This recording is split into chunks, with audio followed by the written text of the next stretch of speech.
The Lord of the Rings movie adaptations have continued to captivate millions of fans all over the world ever since their release. But unbeknownst to most fans, these beloved films were almost corrupted and marred beyond recognition before they ever had a chance to shine and change the movie landscape forever. Much of this wild tale comes from the book Anything You Can Imagine, Peter Jackson and the Making of Middle-earth by film writer Ian Nathan. Peter Jackson had just come off his first Oscar-nominated film, Heavenly Creatures, nominated for Best Original Screenplay. He'd signed a first-look deal with Miramax, and by Miramax, I mean Harvey Weinstein. As the head of Miramax, the full extent of his criminal behavior was not yet known publicly, but his reputation as a bully and strong-arm was well established. Peter Jackson and partner Fran Walsh wanted to do something big and adventurous, something fantasy, but each idea that they had kept on coming back to Lord of the Rings. They thought surely the rights to such an iconic story had to be impossible to get, but when they notified Harvey, he told them they were owned by the Saul Zaentz Company, and it turns out Saul owes him a big favor. While Harvey attempted to get the rights to Tolkien's trilogy, which was taking a while, Peter and Fran had to find something else to do. So they shopped ideas around, even landing an offer from Fox for Peter to direct a Planet of the Apes movie where Arnold Schwarzenegger would star and James Cameron would be a producer.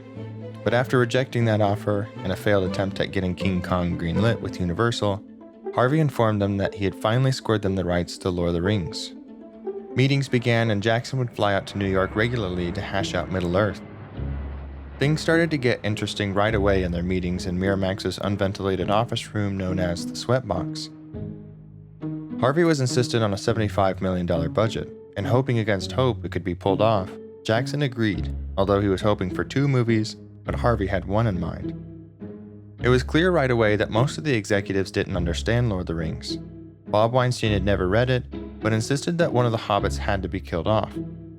In retrospect, Jackson asserted that the Weinstein brothers had a strange good cop, bad cop routine to convince him that Bob was the raving lunatic and that he could trust Harvey.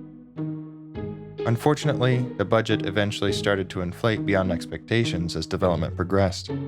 Harvey then ordered Peter to his office for a meeting, just him and Peter. He fumed about how his money for development had been wasted, and then delivered an ultimatum. Make one movie, 2 hours long, or you're off the project. Jackson was also given a list of recommendations from Miramax executives on the best ways to cut down the story to size. Just some of these included cutting most of the Moria scenes, including Balin's tomb and the orc attack, as well as the Balrog, combining Rohan and Gondor into one kingdom, which also meant combining Denethor and Theoden into one character, and cutting out exactly all of Helm's Deep.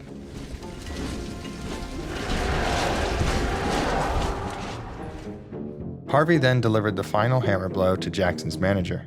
If Peter Jackson won't make it in one movie, I'll have Quentin Tarantino do it. That's right, Quentin Tarantino.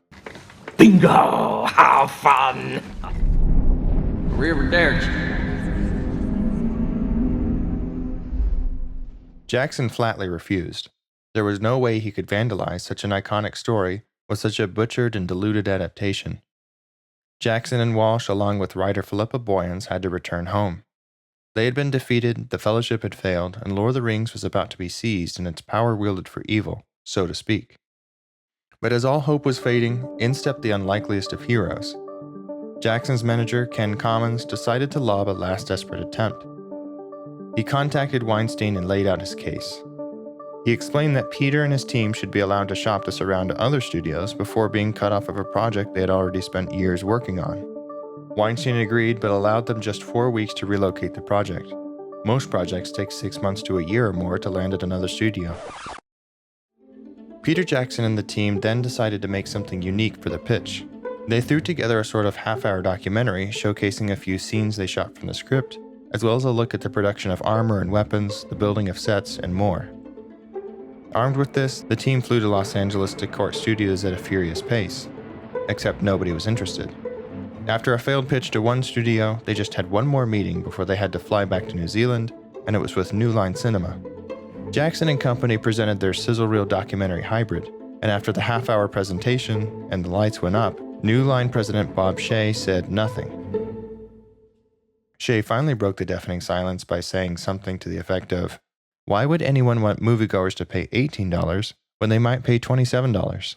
Or in essence, why sell 2 tickets when we could sell 3? We'll take the project, go make 3 movies. Peter couldn't believe his ears, but he didn't need to be told twice. Jackson and the team flew into production with abandon. Fire had sprung from the ashes, and Lord of the Rings was alive once again. This wasn't the end of Peter Jackson's troubles, however. The studio, along with Jackson, would face huge pressure as they practically put everything on the line for these expensive films. Much of Hollywood thought New Line was out of their minds and would destroy themselves with such a foolhardy venture. Rumors of a crumbling Lord of the Rings project were unjustly spread around Hollywood as fans waited for the movies. As far as any Hollywood bigwig was concerned, New Line might have just sunk their company on a practically unfilmable gargantuan story being made by an inexperienced director on an island somewhere near Australia. The studio began to panic. This was not the kind of press they wanted for the biggest movie project of all time, based on one of the greatest stories ever written. That panic led New Line president Bob Shaye to hatch a high-stakes plan. A plan that, if it failed, could possibly sink not only the first movie, but the possibility of the trilogy even getting completed. The plan centered on the Cannes Film Festival. If you want to make the biggest impression, you have to go to the biggest film festival in the world. New Line wanted to turn the negative press around, and they wanted to do it with a screening of nearly half an hour of completed Lord of the Rings footage for a bunch of members of the press. Following the screening, the press members would be invited to a lavish party. It would be the talk of the town, and hopefully, in the best way. On the big day, the reporters began filing into the Olympia Theater, having no idea what to expect from this aloof mega-project. They had no clue what was about to hit them. The lights dimmed, the projector fired up, and the reporters were immediately whisked away to scenes from the Shire. Then came footage of the council, parts of the ensuing journey, the battle at the tomb, and Gandalf's showdown with the Balrog.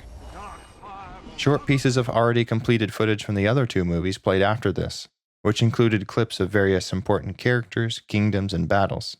This was all topped off with the scene of Frodo at the crags of Mount Doom, the fate of the world in his hands. The screen then went black and the dumbstruck reporters erupted into an ovation.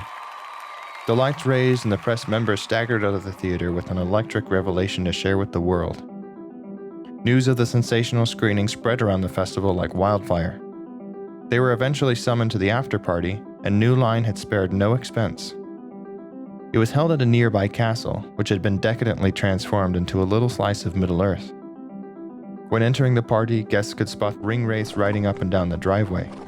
After getting a drink from the giant hobbit-scaled bar, guests could take pictures with orcs and other denizens of Middle-earth and wander around giant pieces of the set shipped in just for the occasion. New Line's crazy plan had worked, and the party had cemented Lord of the Rings as not just the big topic of Cannes, but of news outlets around the world. The party had cost New Line $2 million. The book makes it clear that the challenges of getting Lord of the Rings made were far from over at that point, but in the end, Jackson showed New Line Cinema and all of New Line's doubters what exactly their gamble had produced. A gamble on an indie filmmaker touting a few low-budget horror flicks, and 1 Oscar nomination, hailing from a tiny country with basically no film industry. And what he showed the world was nothing short of, well...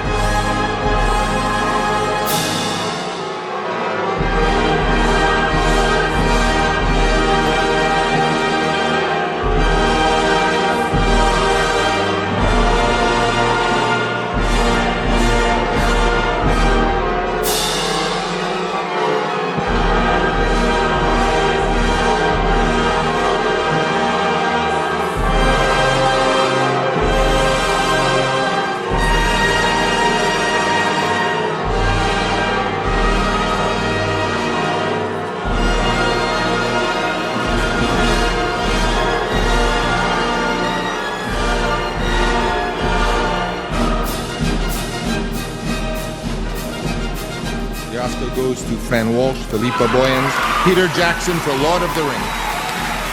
And the Oscar goes to Peter Jackson, Lord of the Rings. The Lord of the Rings. Lord of the Rings. For the Lord of the Rings. For the Lord of the Rings. Fellowship of the Ring. And the Oscar goes to... It's a clean sweep.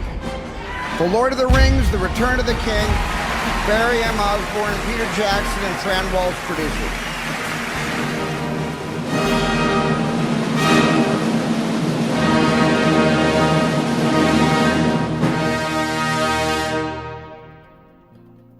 This whole tale is a reminder of how incredibly difficult it is to get a movie like this made, not to mention made well.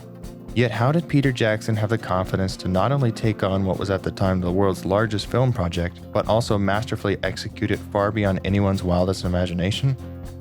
Sometimes lightning in a bottle just can't make logical sense, but it can make memories. And that's what people all across the world will be thankful for generations.